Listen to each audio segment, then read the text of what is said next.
Hello and welcome to another one video. What was the Cold War?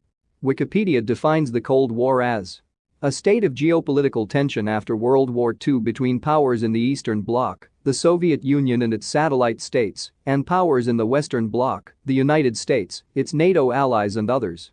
So, in short terms, the Cold War was the name given to the relationship between the Soviet Union and the United States after WW II. It was not only an intense economic and military struggle, but also a political and ideological rivalry between the two superpowers. It became known as the Cold War because there wasn't any large-scale, direct and warm fighting between the USA and the Soviet Union. This Cold War lasted from around 1947-1991. How did this Cold War begin? During World War II, Nazi Germany, together with Japan and Italy, were known as the Axis powers. They fought against the Allied powers, consisting Britain, France, China and Poland. Later on, the Soviet Union and the United States were dragged in the war as Germany invaded the Soviet Union and the Japanese bombed the American naval base, Pearl Harbor. The alliance that held the United States and the Soviet Union together during the war was based on the fact that both of them wanted to defeat the Axis powers. Once their goal had been achieved, the differences that separated the two superpowers began to appear. The Soviets were communists, while the United States were capitalists. Capitalism is an ideology based on competitive markets, private ownership of property. The wealth in a capitalist country is distributed unevenly, and you have rich and poor people. On the other hand, you have communism, which is an ideology where wealth is distributed evenly, the government is totalitarian. The society is supposed to be a classless, where all people are considered to be equal. As you can see, these two ideologies cannot exist at the same time. For instance, you can't have a free market if the government is totalitarian, or have wealth distributed unevenly if the society is supposed to be classless. Consequently, relations between the USSR and the USA were not the best in the world. As I have mentioned, Nazi Germany invaded the Soviet Union during WW II. Millions of Soviet people, including civilians, died in the war. The western part of the country was completely destroyed. There is no doubt that the Soviet Union took one of the biggest burdens of the war. Naturally, the Soviet dictator, Joseph Stalin, wanted to punish Germany as much as possible after the war. The war ends, and the Allied victory is convincing. The Allied powers agree that Germany should be divided into four separate parts. France, Britain, the United States and the Soviet Union had their 1/4 part of the country. The Western Allies wanted to rebuild Germany, unlike the Soviet Union. This made Stalin angry, and the tensions between the United States and the Soviet Union started to rise, and it didn't take long before the relations between the superpowers were so bad that the world had to begin to worry about a third world war. The Cold War had started. How did the Cold War progress? The USSR and USA fought for influence and dominance all over the globe. The USSR tried to spread communism and supported communist movements in other countries. They wanted to spark a wave of communist and socialist uprisings all over the world. The US, however, did everything in its power to prevent this from happening. Instead of direct fighting, the USA and the USSR fought many proxy wars. Neither side directly fought each other, although both of them would support the opposite sides in a conflict. For example, in the Vietnam War, where North Vietnam fought against South Vietnam, the USA supported the South, while the Soviet Union supported the North. Many times, though, the USA and the USSR confronted each other and almost started a war. The Berlin Blockade, 1947-1948, was the first crisis of the Cold War, and later on, the Berlin Crisis of 1961 and the Cuban Missile Crisis in 1962 almost started WW III. In World War II, more than 50 million people died, although is just a tiny amount of casualties compared to if a war between the US and the USSR had started. What was the cause of the Cold War? Short answer: the Marshall Plan. Long answer: on the eve of the German surrender, the Soviet Union occupied the vast majority of Eastern Europe, and the Western Allies occupied much of the West. Neither the West nor East could decide how Europe should be split up. The Soviet Union wanted more control, and the Western Allies also wanted more control. So, for the time, it resulted in this. Germany was divided into 4 zones of occupation, and parts of former German territory were handed to Poland and the Soviet Union. Poland was a very important part of the early Cold War, as they had been betrayed at the Yalta Conference and were put under the control of the Soviet Union, a historical enemy of Poland. Yalta was one of the last actions of American President Franklin D. Roosevelt, and it was highly controversial. Roosevelt defended his actions on the basis that Poland was under Soviet occupation. The main victory for the West in the conference was the agreement to hold free elections in Poland after the war. This promise, however, would not be kept. Shortly after, following the natural death of FDR, Vice President Harry Truman took place as the president. Truman, however, disliked Stalin and the Soviet hegemony that had been established in Yalta. Both Churchill and Truman were against the establishment of the Soviet puppet state in Poland. Churchill had been host to the Polish government in exile, after all. This caused a crisis in the British government, with dozens of British officials protesting against the decisions at Yalta and the deportation of Polish nationals, many of whom would be executed back in Poland. By this point, however, it was too late for anything to be reversed. The war in the Pacific still raged on at this point. At the next major conference in Potsdam, the first of Truman's major meetings with Stalin, there was even further disagreement over the division of Europe, especially in Germany, and how they were to be treated. This is where Truman also informed Stalin of a new weapon, the atomic bomb. Only days after the conference, 2 of these atomic bombs would be dropped on Hiroshima and Nagasaki, ending the war with a Japanese surrender.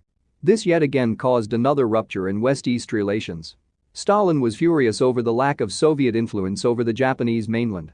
They had honored their pact, after all, and had invaded Manchuria and Korea, which to their credit, had contributed heavily to the Japanese surrender. In the end, Stalin would successfully annex the rest of Sakhalin and the Kuril Islands, which still remain a part of Russia today.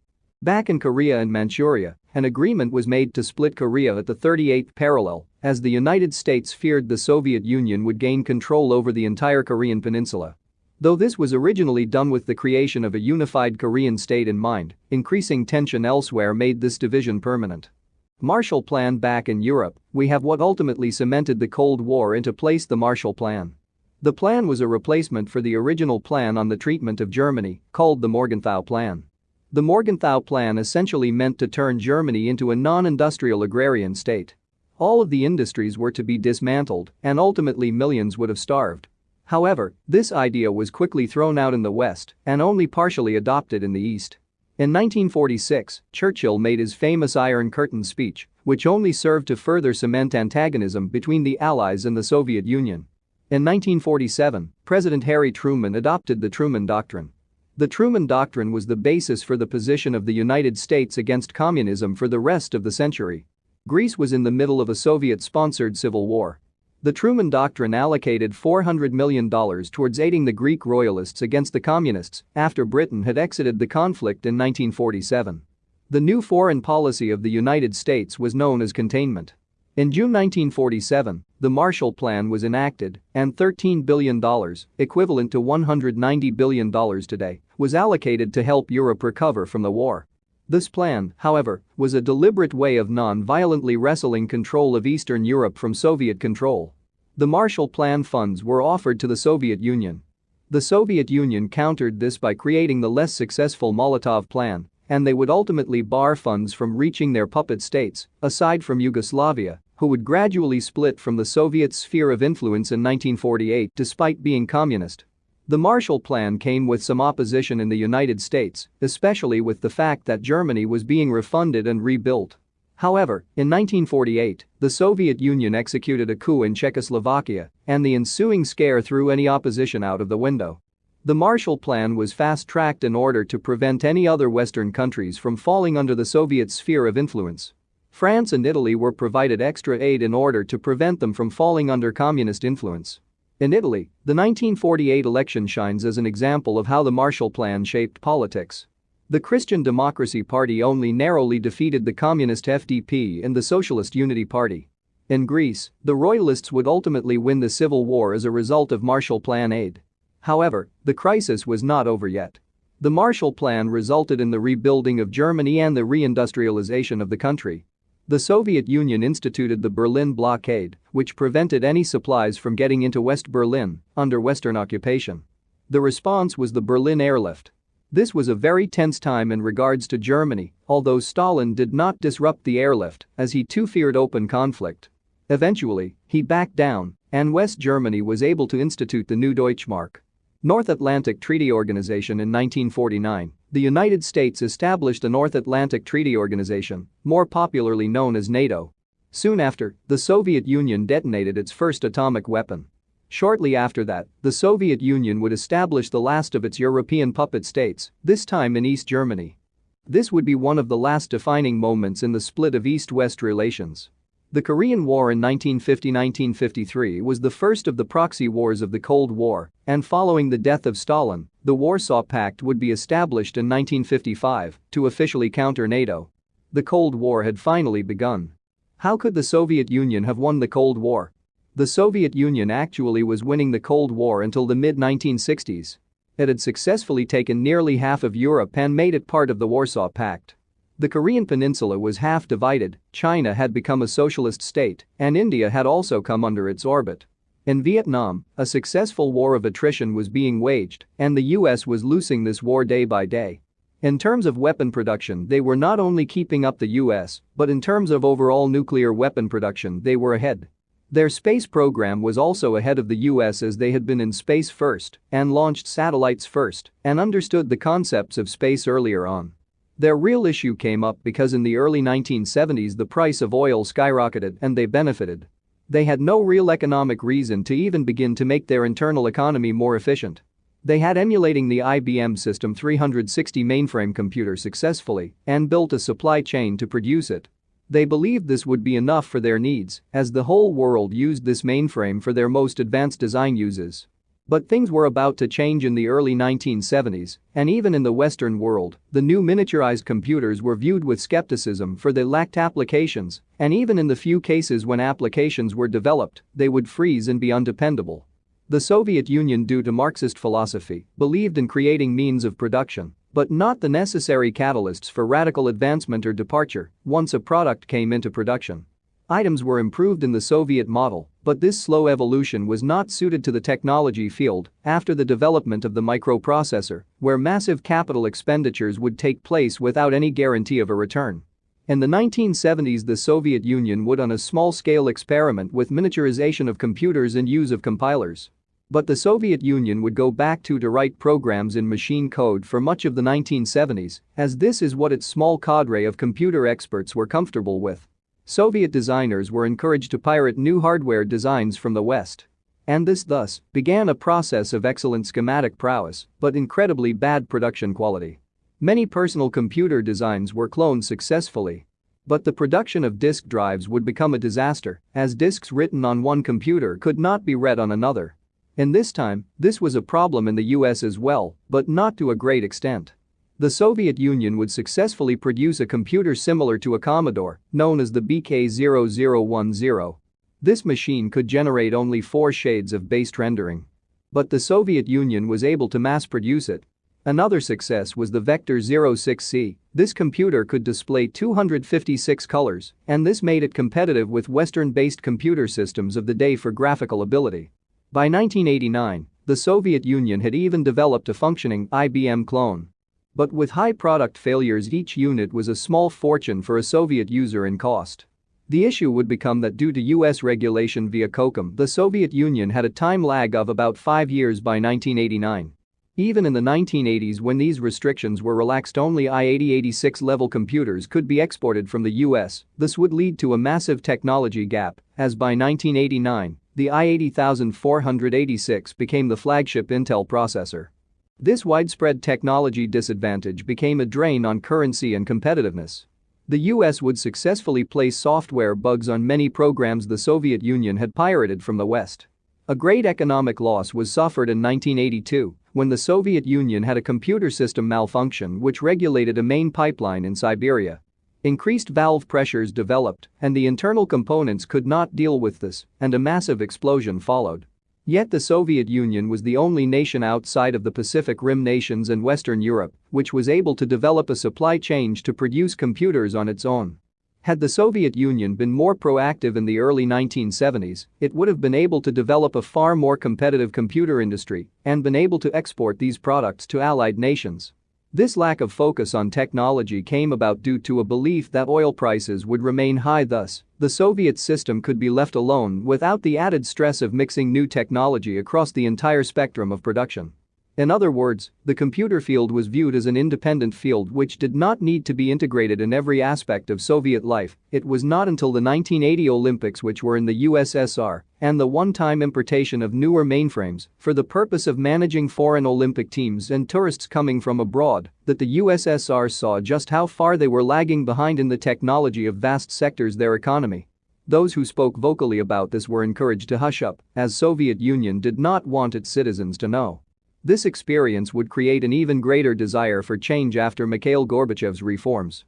For, after he came to the helm of the Soviet Union in March of 1985, one of his first tasks was for computers to be integrated into education. An epic mistake was recognized in 1985, but it was already too late to catch up. Oil revenues were declining because of the Iran-Iraq war, which actually caused a glut of oil to be produced by Saudi Arabia as it lent money to Iraq to pay for the war. The Soviet Union found that now it had less capital to invest into the only industry which could have increased its competitiveness and position in the Cold War. To compound this problem was a lack of skilled computer personnel, as the Soviet Union only had about 300,000 programmers, which allowed it to believe that the American Strategic Defense Initiative was a real program. Had their own computer industry been more evolved and skilled, they would have realized there was no technology present in the world which even remotely resembled this fictitious American program. The Soviet Union would end up bankrupting itself largely because of this propagandized imaginary threat. Even today, no nation has a missile defense system which is infallible. The lack of modern computer hardware and especially software applications made the task of managing a centrally planned economy even harder. Coming up with new consumer products also became all the more difficult as these designs began to look dated without the use of computer-aided design tools. The image problem became an immense issue by the late 1980s. Even in Soviet propaganda, images started looking dated as they lacked a computer-generated design. What in the early 1970s simply looked like a different course of development had become a full-scale blunder. A simple allocation of funds devoted to microcomputer development by a bureaucratic budget meeting in the early 1970s might have prolonged the Soviet Union by decades, not just years. For the PC revolution seeped into every aspect of national industry and services. For the US, the PC revolution was a main factor in coming out stagflation in the late and early 1980s. And for the Soviet Union, the lack of PC revolution was the source of the inability to read changes properly and to be made believers in technology which did not even exist. For in the 1980s, for the first time in human history, a technology gap of just 5 years was enough to end one of the largest empires in history. What are some insane Cold War facts? The U.S. Congress added the phrase "under God" to the Pledge of Allegiance on June 14, 1954, in part to promote a sort of American religious resistance to the atheism promoted by their Marxist-Leninist opponents like the USSR. Although the origins behind adding "under God" might have been started by private religious fraternities, and that references to God might have already appeared in previous versions of the pledge, some historians argue that this was an effort to convince people, during a time of ideological rivalry, that capitalism and free markets were a God-given blessing. The famous Austrian-American actress Hedy Lamarr was also a genius amateur inventor who developed a frequency-hopping signal that could not be tracked or jammed, which was supposed to serve in World War II to stop the Nazis from jamming Navy torpedoes, but the idea was rejected because at the time it was difficult to implement, as the US Navy was wary of templates for inventions coming outside of the military. An upgraded version of that idea was installed in Navy ships in 1962 during the Cuban Missile Crisis. Her spread spectrum techniques are still utilized in Bluetooth, Wi-Fi, and GPS technology today. She was truly a trailblazer.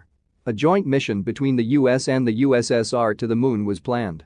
Not long before he was assassinated, the US President John F. Kennedy suggested in a speech to the UN that they could work hand in hand with the USSR during their mission to the moon. The Soviets almost accepted, but then JFK was killed, and the Soviet leadership did not really trust Johnson, so the plan was not carried out. US President John F. Kennedy shakes hands with Soviet Premier Nikita Khrushchev at the Vienna summit in 1961. Fidel Castro survived about 634 assassination attempts, mostly coordinated by the CIA at the time of the Cold War. During the Cold War, the US government engaged itself in various plots to infiltrate elections and instigate assassination attempts on foreign leaders to weaken Soviet influence. And Castro, the prime minister of the closest socialist country to the US, was among one of the most targeted. Several examples include poisoning his box of favorite cigars in 1960, poisoning a cup of ice cream. Castro also loved ice cream, contaminating one of his diving suits, and recruiting one of his former lovers as a contract agent for the CIA, who was ordered to kill him. Eder Boyardi, better known as Chef Boyardee, was awarded the Order of Lenin for supplying rations to the USSR, but he was forced to withdraw from receiving it due to the impending Cold War between those two countries. The Soviet Navy officer Vasily Arkhipov was largely responsible for preventing a massive nuclear war, which could have produced an inconceivable amount of human deaths. This was near the height of the Cuban Missile Crisis, when American forces were dropping non-lethal depth charges in order to force Soviet submarines to reach the surface. The crew of one of them, B-59, were unaware of their intentions. The air conditioning stopped working, and those on board began to fear death and destruction. But there was one weapon they had up their sleeve which the US lacked: a 22 million pound nuclear torpedo. Two of the senior officers on board, including the captain, planned to launch the missile, but there was one rule: all three officers had to agree to deploy the weapon. Arkhipov was the only one of the three who refused to launch the weapon, and as a result, the torpedo was thankfully never fired. What would the world be like today if the USSR had won the Cold War? The USSR that existed post-Stalin was not at all the same type of country that existed under Stalin's leadership, 1922-1953. With Khrushchev's overthrow of the party and state, he and his group reinstated capitalism, and all subsequent post-1956 Soviet history is one of the typical monopoly capitalist imperialist country: oppression and exploitation at home, aggression abroad. Given that, if the capitalist USSR had won the Cold War, then we'd have had some generations where, instead of the US multimillionaires dominating the world, it would have been the Soviet multimillionaires. Not much of a difference. However, if a fellow Marxist-Leninist had followed Stalin in power, then the USSR would have remained socialist. It would then have caught up to the level of the number one monopoly capitalist imperialist country, the US, by, say, 25 years, call it 1970. From then on, world history would be decidedly, fundamentally different.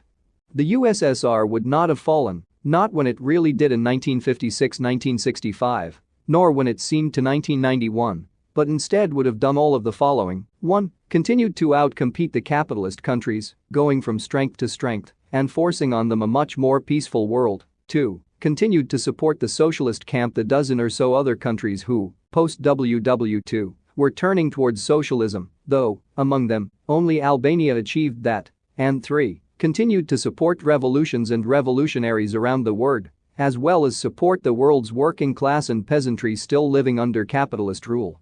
50 years after 1970, surely, by now there'd be no capitalist countries left on the planet. Instead, we'd have a 8 billion person workers' paradise, driven by unity and producing peace and prosperity from then on.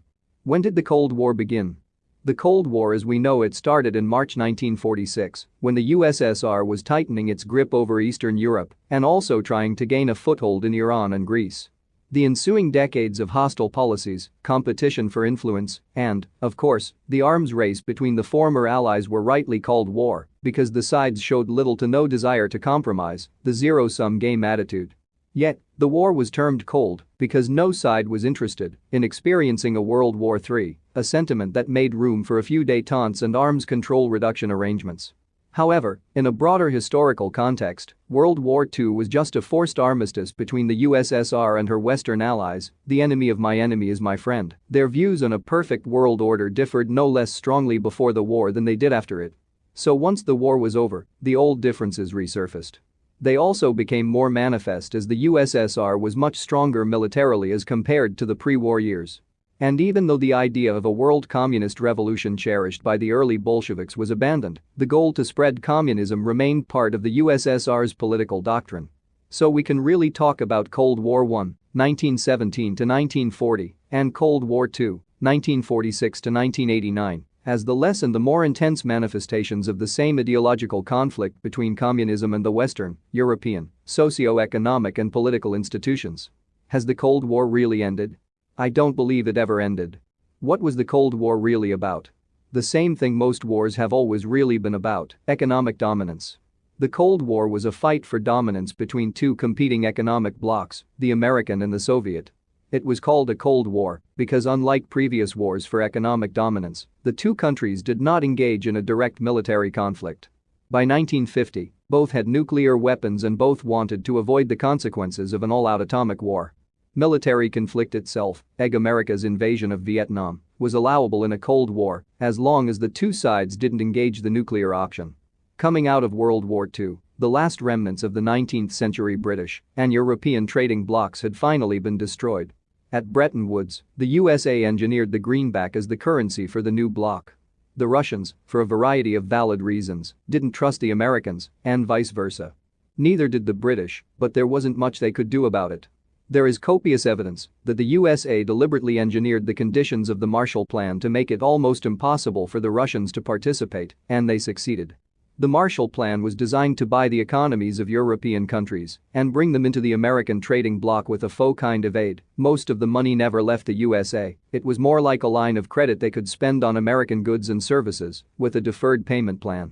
The Soviet economy had been destroyed by World War II to a far greater extent than that American economy, thanks to a couple of very large oceanic moat protecting the US, so they couldn't compete effectively on the aid front.